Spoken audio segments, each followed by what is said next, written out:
Hello guys, hope you are doing well. तो as I have said in my previous video, I will share about global talent visa. तो अभी आपने बहुत ऐसा देखा होगा कि भाई ग्लोबल टैलेंट वीज़ा के लिए अप्लाई करो, ग्लोबल टैलेंट वीज़ा के बेस पे आओ। तो यस, तो ग्लोबल टैलेंट वीज़ा एक ऐसा ऑप्शन है कि one of the ways you can come to UK and you can do work, study, research, whatever you like, and it gives you about stay 1 to 5 years, and after that you can apply for ILR and then British passport. तो skill worker visa पे जैसे लोग आते हैं उसी तरह global talent visa एक ऐसा रूट है कि जिससे आप डायरेक्टली, ऐसा नहीं है कि आपको स्टडी करना पड़ेगा, you can do directly work in relevant areas, right. और आपको जहाँ पर भी ऑफ़र मिले वहाँ पे। तो आज के वीडियो में आपको टाइटल देख के पता चल गया होगा कि मैं आपके साथ बात करूंगा कि ग्लोबल टैलेंट वीज़ा क्या है, उसके लिए आपको क्या करना पड़ेगा। मेजॉरिटी आपको यूट्यूब में ऐसे वीडियोस मिलेंगे कि भाई क्या रिक्वायरमेंट है, क्या डॉक्यूमेंट्स है, और जो नॉर्मल प्रोसीजर है एंडोर्समेंट का वो कैसे कर। तो मैं उसको आपको थोड़ा डिटेल में आज बताऊंगा कि एंडोर्समेंट कैसे ले सकते हैं। तो ग्लोबल टैलेंट वीज़ा एक ऐसा वीज़ा है कि जिसमें अगर आप अपनी फील्ड में लीडर या तो पोटेंशियल लीडर है तो उसके बेसिस पे आप ग्लोबल टैलेंट वीज़ा ले सकते हैं। तो पूरा गवर्नमेंट जो UK का gov.uk का वेबसाइट है उसमें आपको ग्लोबल टैलेंट पोर्टल में आपको पूरा सब वो मिल जाएगा, उसका डिटेल लिंक सब चीज़। तो मैं वो भी आपको वीडियो के डिस्क्रिप्शन में आपको बता दूंगा। तो दो तरीके से आप ग्लोबल टैलेंट वीज़ा ले सकते हैं। एक तो आपके पास ग्लोबली वन अवार्ड चाहिए, या तो फिर आपको एंडोर्समेंट चाहिए। और यहाँ पे ऐसा एंडोर्समेंट नहीं है कि आप अपनी यूनिवर्सिटी में गए कि डिपार्टमेंट में गए और वहाँ पे आपने अपने हेड ऑफ द डिपार्टमेंट या तो आपके जो भी मेंटर है उसके पास आपने एंडोर्समेंट लिखवा लिया, लेटर बना दिया और वो चल जाएगा। इंटरनेशनली रिकॉग्नाइज बॉडी है, रॉयल सोसाइटी है, ब्रिटिश एकेडमी है, थोड़ा हम डिटेल में बात करेंगे उसके ऊपर। वो एंडोर्समेंट देंगे और वो एंडोर्समेंट के बेस पे आप ग्लोबल टैलेंट वीज़ा में अप्लाई कर सकते हैं। तो आप लीडर या तो पोटेंशियल लीडर है कोई फील्ड में, एकेडेमिया है, रिसर्च है, आर्ट्स एंड कल्चर है, या तो डिजिटल टेक्नोलॉजी है, and you must also be at least 18 years old, बराबर। तो ये उसका रिक्वायरमेंट है। तो ग्लोबली वन जो अवार्ड है उसमें बहुत सारे national and internationally recognise societies है जिसके द्वारा जो भी अवार्ड दिए जाते हैं, वो अगर अवार्ड है उसमें नोबेल प्राइज़ भी आ जाते हैं। तो बहुत ही एमिनेंट लेवल पे, मेरिटेरियस लेवल पे जो अवार्ड्स होते हैं वो अवार्ड्स होते हैं। तो पूरा सब अवार्ड का लिस्ट दिया हुआ है, उसका भी लिंक मैं डिस्क्रिप्शन में दे दूंगा।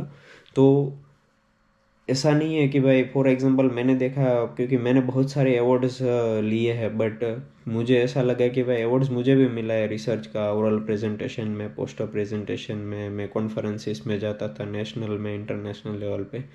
बट ये सब अवार्ड्स की यहाँ पे कोई ज़रूरत नहीं है। वो लोगों ने जो पूरा लिस्ट दिया है वो लिस्ट में अगर आप आ जाते हैं तो you can directly apply for global talent visa, बराबर।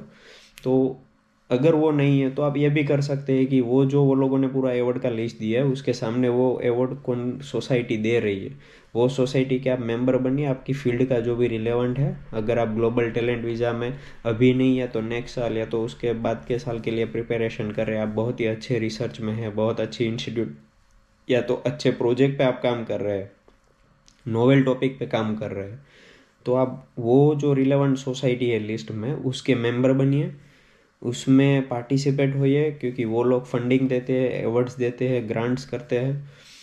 तो पॉसिबिलिटी है कि आपको नेक्स्ट साल या उसके बाद के साल में आपको वो अवार्ड मिल जाए, या तो आप अवार्ड के लिए लिस्ट आउट हो जाए, और अगर आप अवार्ड हो गए तो you can apply for global talent visa. तो you don't need to come for student visa, right. तो ये एक वन ऑफ द ऑप्शंस है।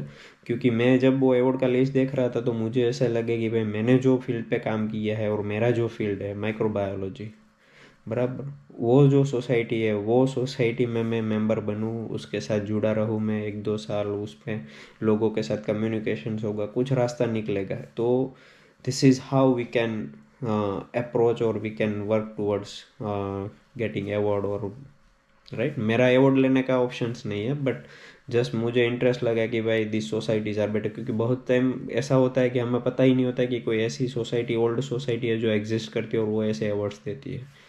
बराबर। तो आप एक ये आइडिया भी ले सकते हैं वो अवार्ड्स पे। तो आपके रिलेवेंट फील्ड का सोसाइटी फाइंड कीजिए और उसमें मेंबर बनिए, आपको फ्यूचर में वो मेंबरशिप भी काम आएगी कोई ना कोई तरीके से, not just for getting global talent visa, बराबर।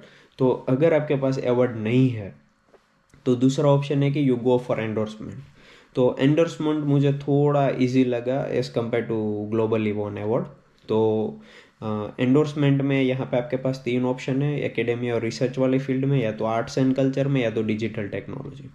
तो फॉर एग्जांपल हम एकेडमी और रिसर्च की बात करें तो एकेडमी और रिसर्च के अंदर आपका अगर फील्ड साइंस का है, मेडिसिन का है, इंजीनियरिंग का है, ह्यूमैनिटीज़ का है, या तो सोशल साइंस का है, तो you can go for endorsement, बराबर। तो ग्लोबल टैलेंट वीज़ा है तो आप क्या कर सकते हो वो पहले आपको पता होना चाहिए कि आप अप टू 5 years आप स्टे कर सकते हैं।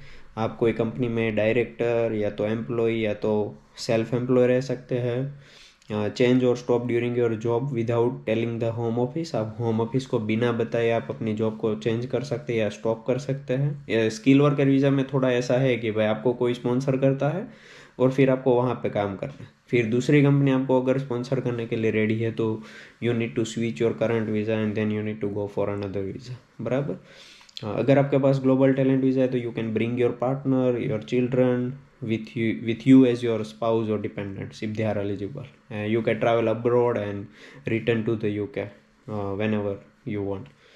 उसमें कोई लैंग्वेज का क्राइटेरिया नहीं है, IELTS या तो PTE का, या तो कोई सैलरी का मिनिमम थ्रेशोल्ड नहीं है, बराबर। If you want to stay longer in the UK you can renew your visa, you can extend your visa, you can get ILR up to after 3 or 5 years. And yeah, that's the way of settle yourself permanently in the UK. तो ये थोड़े benefits है। Eligibility है कि आपको one of the following जो भी मैं बोल रहा हूँ उसमें कि एलिजिबल जॉब ऑफर हो एज एन एकेडमिक और रिसर्चर, इंडिविजुअल फेलोशिप हो। अगर फेलोशिप नहीं है तो आपके पास कोई UK research and innovation, UKRI जिसको बोलते हैं, उसका कोई अप्रूव्ड ग्रांट है आपके पास, अगर वो है तो एक अलग से मैं वीडियो बनाऊंगा जिसमें हम बात करेंगे कि भाई UKRI के कौन से ग्रांट है जिसमें आप अप्लाई कर सकते हैं रिसर्च में अलग अलग फील्ड में। या तो आपके पास एलिजिबल अवार्ड हो, बराबर। अगर एलिजिबल अवार्ड नहीं है तो you can apply by having your application peer review. तो ये सब ऑप्शंस जो मैंने बोले उसमें मुझे पीयर रिव्यू वाला ऑप्शन बहुत सही लगा कि at least you can try peer review में और you can get your endorsement and then based on endorsement you can go for global talent visa. तो अगर आपको एंडोर्समेंट लेना है तो एंडोर्समेंट में आपके पास जो मैंने ऑप्शंस बोले वो फिर से मैं रिपीट करता हूँ कि जॉब ऑफर होना चाहिए एज एन एकेडमिक और रिसर्चर, या तो आपके पास इंडिविजुअल फेलोशिप होना चाहिए, या तो UKRI का रिसर्च ग्रांट होना चाहिए, या तो फिर आपकी जो एप्लीकेशन है वो पीयर रिव्यू होनी चाहिए, बराबर। और एंडोर्समेंट के लिए जब आप अप्लाई करते हैं तो you will usually get your endorsement decision within 2 weeks।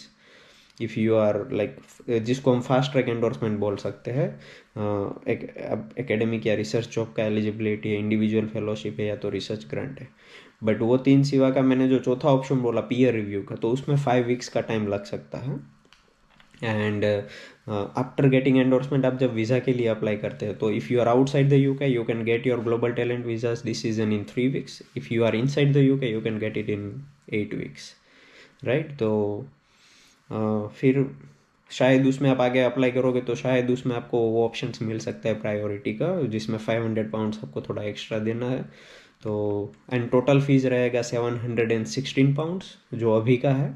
अगर आप एंडोर्समेंट के लिए जाते हैं तो एंडोर्समेंट जब आप कर रहे हैं तब आपको 524 पे करना है और बाद में आपको 192 पे करना है। आप डायरेक्टली अगर ग्लोबली वन अवार्ड है तो आप डायरेक्टली उसका टोटल जो फ़ी है 716 वो आपको पे करना है। और part of your application you also need to pay IHS surcharge, उस जो अभी का है £1035 per year for each person, बराबर। तो एक ये चीज़ है।